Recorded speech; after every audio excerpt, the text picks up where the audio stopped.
किसी का अंधा अनुसरण ना करने की सीख देती हिंदी कहानी। एक बार की बात है, एक गुरुजी थे, उनके बहुत से शिष्य थे। उन्होंने एक दिन अपने शिष्यों को बुलाया और समझाया, शिष्यों, सभी जीवों में ईश्वर का वास होता है, इसलिए हमें सबको नमस्कार करना चाहिए। कुछ दिनों बाद गुरुजी ने एक विशाल हवन का आयोजन किया और कुछ शिष्यों को लकड़ी लेने के लिए पास के जंगल भेजा। शिष्य लकड़ियां चुन रहे थे कि तभी वहां एक पागल हाथी आ धमका। सभी शिष्य शोर मचाकर भागने लगे, भागो, हाथी आया, पागल हाथी आया। लेकिन उन सबके बीच एक शिष्य ऐसा भी था जो इस खतरनाक परिस्थिति में भी शांत खड़ा था। उसे ऐसा करते देख उसके साथियों को आश्चर्य हुआ और उनमें से एक बोला, ये तुम क्या कर रहे हो? देखते नहीं पागल हाथी इधर ही आ रहा है, भागो और अपनी जान बचाओ। इस पर शिष्य बोला, तुम लोग जाओ, मुझे इस हाथी से कोई भय नहीं है। गुरुजी ने कहा था ना कि हर जीव में नारायण का वास है, इसलिए भागने की कोई जरूरत नहीं। और ऐसा कहकर वह वहीं खड़ा रहा और जैसे ही हाथी पास आया वह उसे नमस्कार करने लगा। लेकिन हाथी कहाँ रुकने वाला था, वह सामने आने वाली हर एक चीज को तबाह करते जा रहा था। और जैसे ही शिष्य उसके सामने आया, हाथी ने उसे एक तरफ उठाकर फेंक दिया और आगे बढ़ गया। शिष्य को बहुत चोट आई और वह घायल होकर वहीं बेहोश हो गया।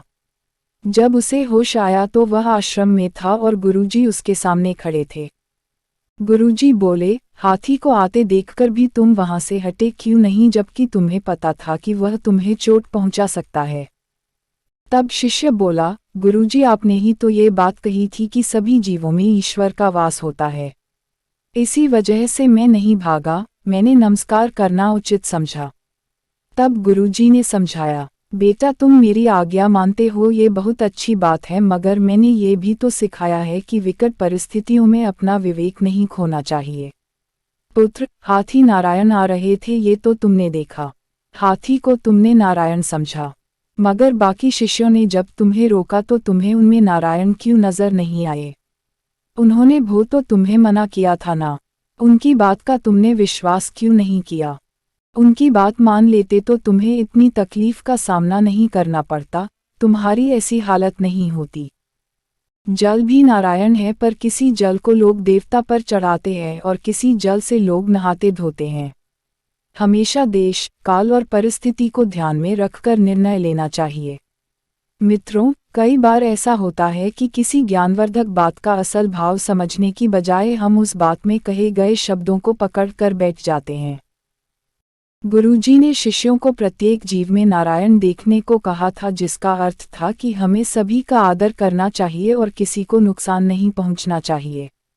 लेकिन वह शिष्य बस उनके शब्दों को पकड़कर बैठ गया और उसके जान पर बन आई। अतः इस कहानी से हमें ये शिक्षा मिलती है कि हमें दूसरों की बात का अनुसरण तो जरूर करना चाहिए, मगर विशेष परिस्थिति में अपने विवेक का प्रयोग करने से नहीं चूकना चाहिए। हमें अपनी परिस्थिति के अनुसार ही निर्णय लेना चाहिए।